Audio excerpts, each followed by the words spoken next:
The first task of step 5 is to develop adequacy in theories. This means understanding and evaluating the theories we think are relevant to the problem or research question. Theories explain phenomena. They explain how parts of a system interact and why they interact the way they do.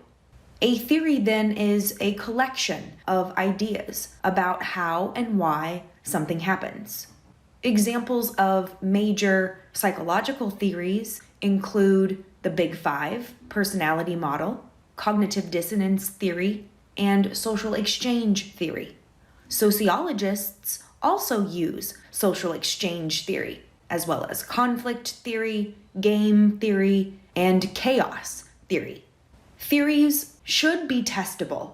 We should be able to test the various ideas and determine whether the data supports or refutes each of those ideas.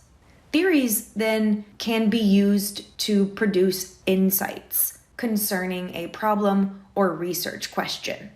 It could be that a single idea included in a theory is the insight we are looking for. Because theory is so important to the work that disciplinarians conduct, interdisciplinarians must be familiar with a discipline's theories, especially those that are relevant to the problem involved in the current project. When we read about relevant insights, we should be able to identify the corresponding theory or theories. We don't have to know everything about the theory. We simply need to know that it exists and that it is relevant to what we are studying.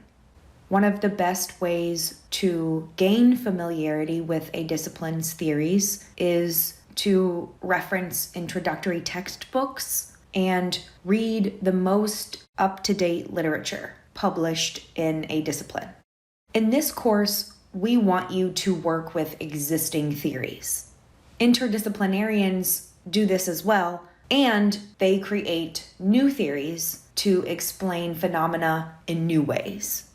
Once we become more familiar with the relevant theories, we can start to make connections between them. This will help us identify common ground and areas of conflict, both of which allow us to see the problem in the most comprehensive way.